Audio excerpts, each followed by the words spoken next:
Dust motes danced in the harsh sunlight that filtered through the dense canopy above. It wasn't the sun Jake remembered. This one felt angrier, hotter. The air hung heavy, thick with the smell of rotting vegetation and something else, something alien. The world had changed. Twisted, overgrown and teeming with life that shouldn't exist. Jake Guy pushed through the dense foliage, his ragged clothes snagging on thorns. Each step was a battle against nature, a constant reminder of what he had done. His once familiar city was now an alien jungle, concrete and steel, strangled by vines thicker than a man's torso. Giant leaves, slick with a greasy dew, brushed against him, whispering secrets in a language he no longer understood. He wasn't a religious man, not anymore, not since the fire. But as he looked around at the monstrous insects buzzing through the air, at the pulsating fleshy plants that choked the remnants of civilization, he couldn't help but think that this was punishment. This was his penance. It had all started with a plan, a desperate last-ditch effort to save humanity, or at least that's what they told themselves. A small group of scientists, disillusioned with the path the world was on, had come together with a radical idea. An EMP bomb, powerful enough to cripple the global infrastructure to send humanity back to the Stone Age. The theory was simple, if brutal.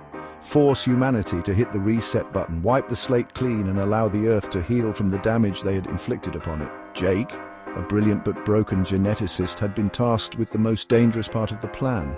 He was to engineer a virus, something that would accelerate plant growth, help regreen the planet after the EMP had done its work.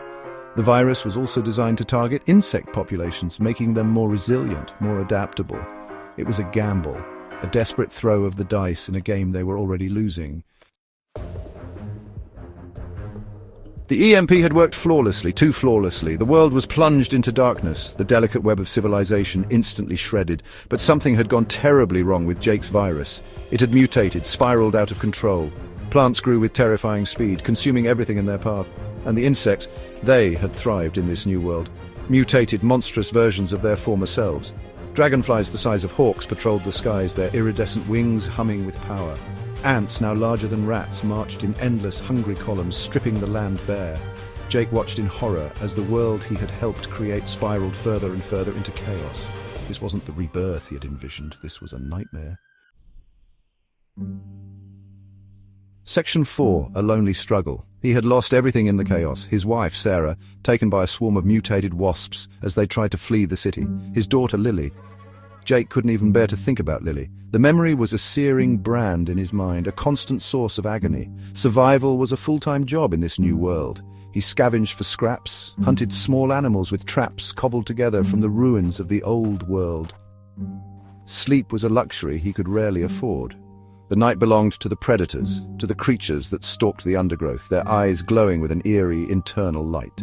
Jake had become a ghost, haunting the ruins of his past. He had no purpose, no hope, just the dull ache of survival and the crushing weight of his guilt. Section 5, Oasis of Innocence. He stumbled upon it by chance. A hidden valley, untouched by the rampant growth that choked the rest of the world. A waterfall cascaded down a cliff face, feeding a crystal-clear lake. Children played on the shores of the lake, their laughter carrying on the breeze. Real children, not the mutated horrors he had become accustomed to seeing. These children were unscarred, their eyes bright with life. They wore clothes woven from leaves and feathers, their hair adorned with wild flowers. They were like something out of a dream, a vision of innocence in a world gone mad. For the first time in years, Jake felt a flicker of something other than despair.